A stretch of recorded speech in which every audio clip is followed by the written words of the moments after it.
Bonsoir à toutes et à tous. Une nouvelle vidéo, cette fois-ci à propos du mouvement littéraire du classicisme.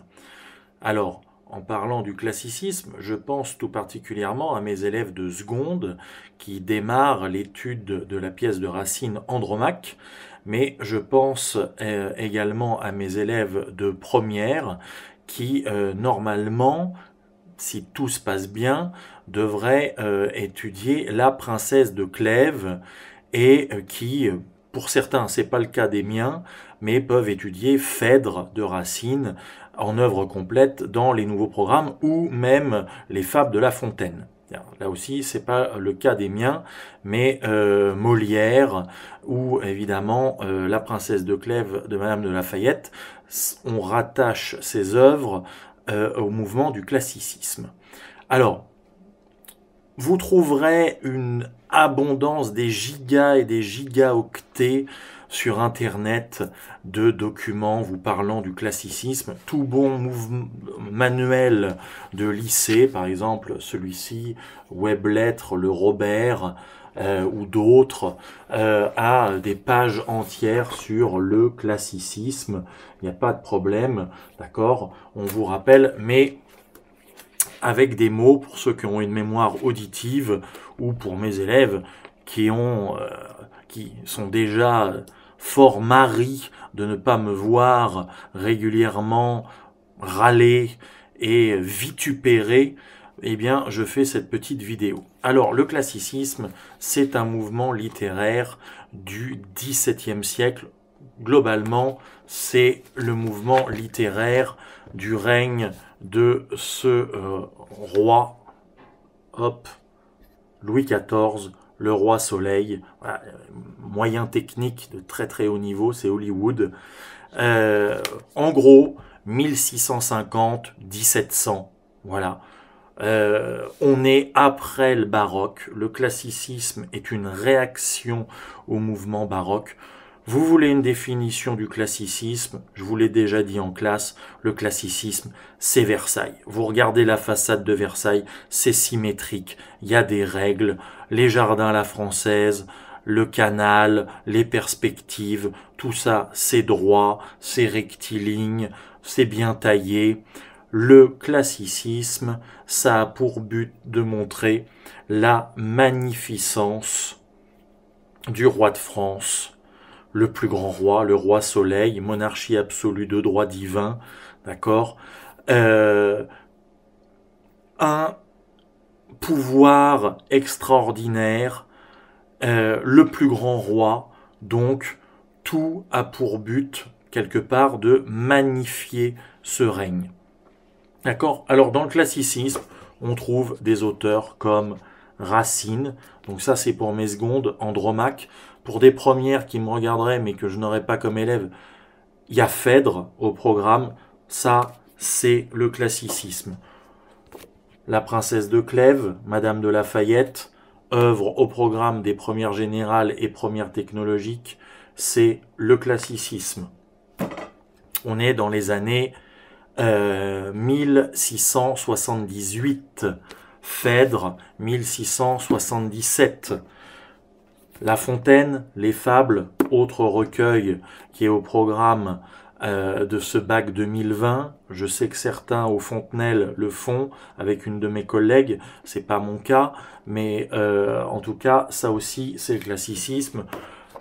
La Rochefoucauld, la Bruyère, donc vous voyez, la Rochefoucauld, la Fontaine, Lafayette, la Bruyère, et puis évidemment le classicisme, c'est, vous le connaissez, alors il n'y a pas de placement produit, hein, Molière, voilà, alors il y a tout, hein, hop, les DVD, la comédie française, hein, ça c'est le classicisme, décès en 1673, vous connaissez mes premières générales, première STI 2D, vous avez travaillé sur Don Juan, c'est le classicisme. Alors, le classicisme, c'est tout un corpus de règles.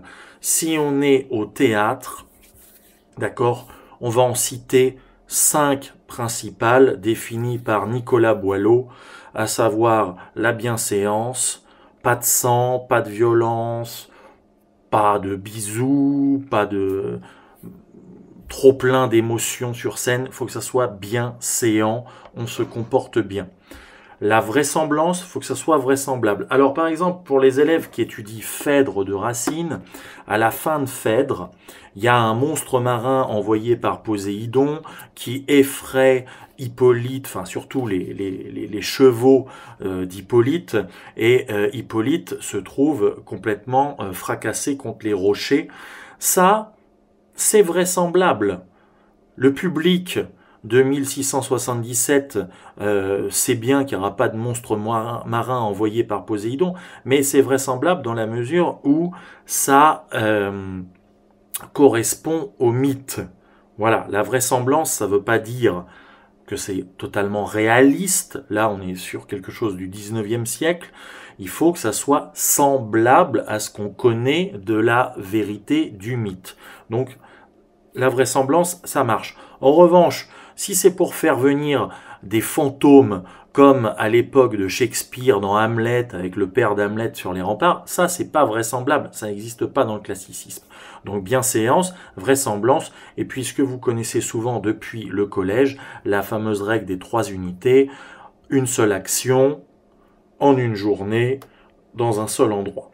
Voilà. Donc, le classicisme, c'est un corpus de règles.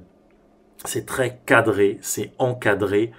Évidemment, tout ça, ça a un but. Le but, c'est de plaire et d'instruire. C'est édifiant. Une œuvre qui appartient au classicisme doit être une œuvre édifiante, à savoir placere et docere en latin, plaire et instruire. Les auteurs du classicisme ne s'auto-proclame pas classique. C'est a posteriori, au XIXe siècle, à l'époque du romantisme, par rétroaction, si je puis dire, que les auteurs romantiques vont dire, voilà, les auteurs d'il y a 150 ans, nous les appelons classiques. Bien, mais les auteurs de l'époque de Louis XIV, de cette deuxième moitié du XVIIe siècle, ne se proclament pas classiques, ou il n'y a pas de manifeste du classicisme comme il y aura un manifeste du surréalisme dans les années 1920, voilà, avec André Breton.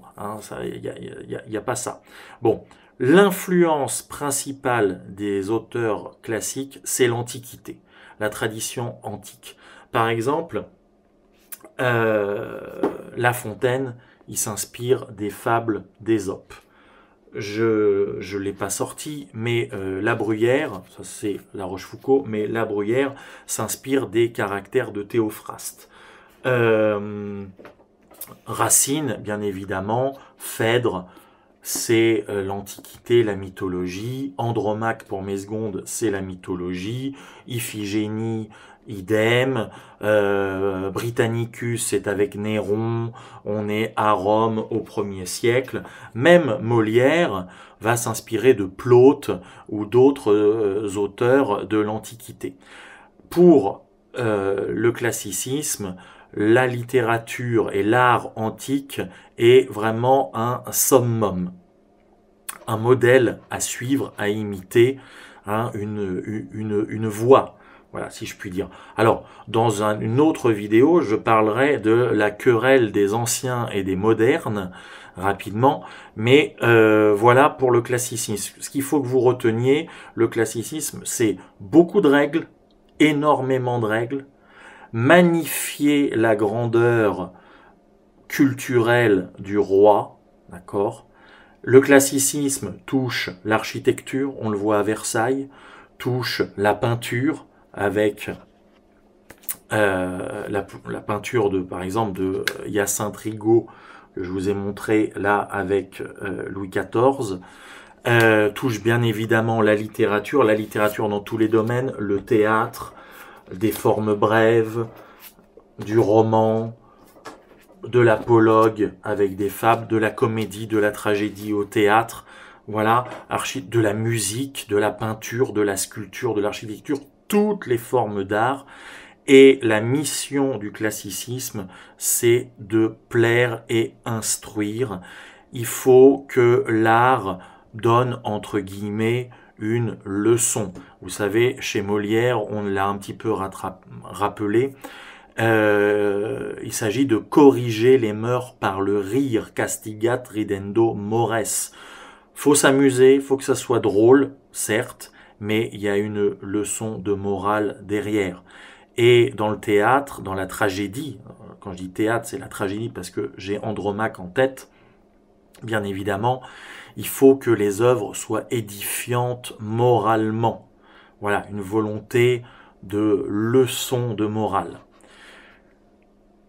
Voilà, en un peu plus de 10 minutes, presque 11, j'ai essayé de vous rappeler le classicisme. N'hésitez pas à aller voir sur Internet, à aller dans vos manuels. Celui-ci est très très bien. Alors, le tableau ici n'est pas du tout du classicisme, c'est du romantisme. Mais souvent, vous avez des caractéristiques, ce qu'on appelle des mind maps in English, qui sont plutôt pas mal faites.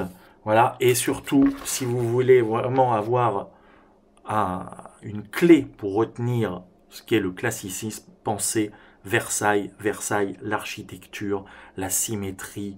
On peut faire une symétrie axiale, bam, hein, c'est bien construit, les jardins, tout ça, c'est rectiligne, c'est nickel, c'est ça le classicisme. Donc à très bientôt pour une nouvelle vidéo. Les prochaines en ligne seront, je fais un petit teasing, voilà, c'est sûr, les prochaines, ça sera à destination de mes premières et ça sera sur Beaumarchais. Je vous souhaite une bonne soirée, à bientôt pour de nouvelles vidéos.